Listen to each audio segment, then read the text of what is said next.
Hello, I've just made a Christmas card for my mum. It was quite easy and a lot of fun. I've got some materials left over, so let's make another one. For the actual card, I'll be using Mont Marte Premium English Cotton Paper in 280 GSM. For the colouring, I'm going to use gouache, and this is perfect for a project like this. We'll also be using some Mont Marte gold leafing. So let's get into it. So the first step is to paint the base coat on our card. But to make it look a little bit more like a card, we have to carefully fold it across the middle like this.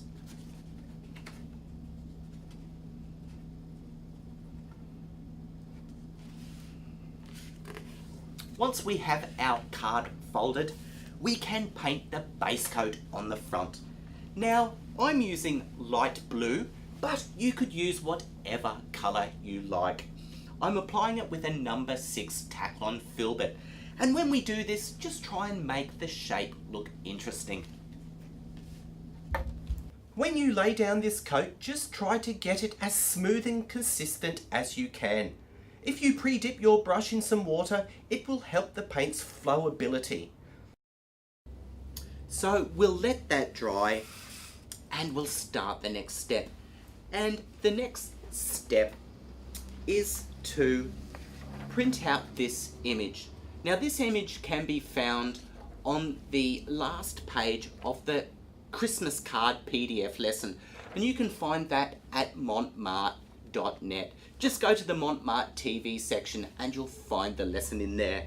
So take this printout, lay it on the table, and then take a sheet of Mont Marte tracing paper and lay it over the image. This can then be traced with a sharpened 6B pencil. As I said, I'm using an A4 sheet here, but you might like to use an A3 sheet if you'd like a bigger card. Take a bit of care with this stage so the script work looks accurate. Keep the pencil sharpened so you have a nice sharp tip.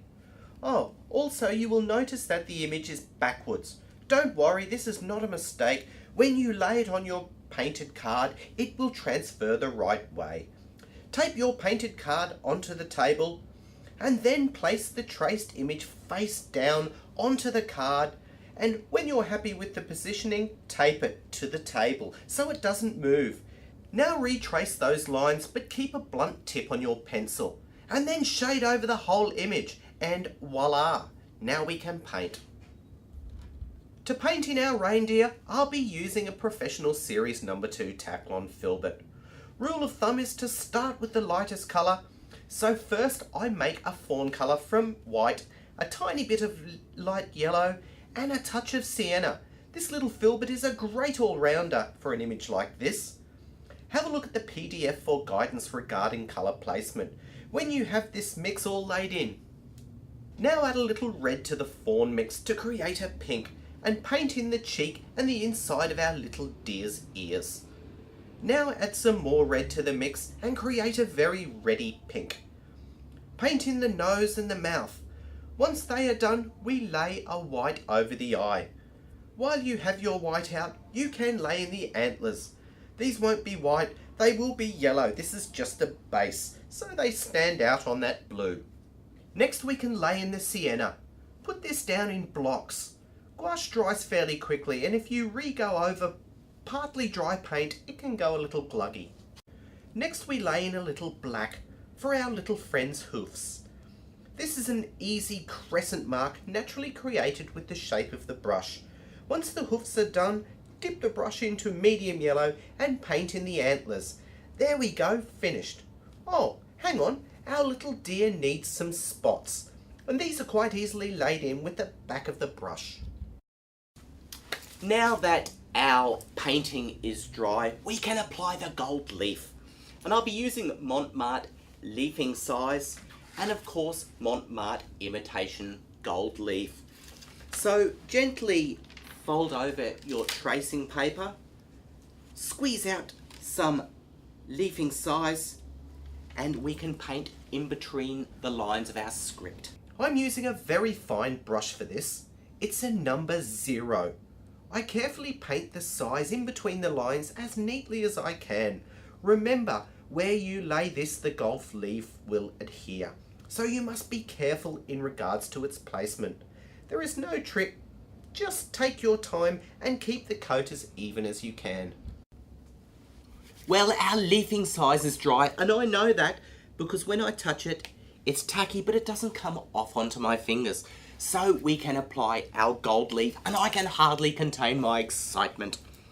So pull out your gold leaf, and you will notice that the tissue is on the face.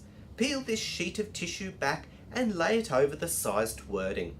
When you do this, it's best to lay it down in one flat sheet with no wrinkles. Look, there's that concentration face again. When it's down, I like to use the back of my fingernail to burnish the leaf. Then simply pull off the booklet, leaving a sheet down. Then using a nice soft brush, I gently remove the loose leaf from the unsized area, thereby exposing the golden script. You will notice there is lots of little flaky bits on the edge. Just keep lightly rubbing the brush back and forth and you will eventually get a beautiful sharp edge. Well, that turned out absolutely fantastically, didn't it? And if you're not there now, then jump onto our webpage at montmarte.net where there's lots more lessons. And while you're there, maybe join us on Facebook or subscribe to our family feed where you can get free hints and tips. We've also got a fantastic blog. So I'll see you there and have a Merry Christmas.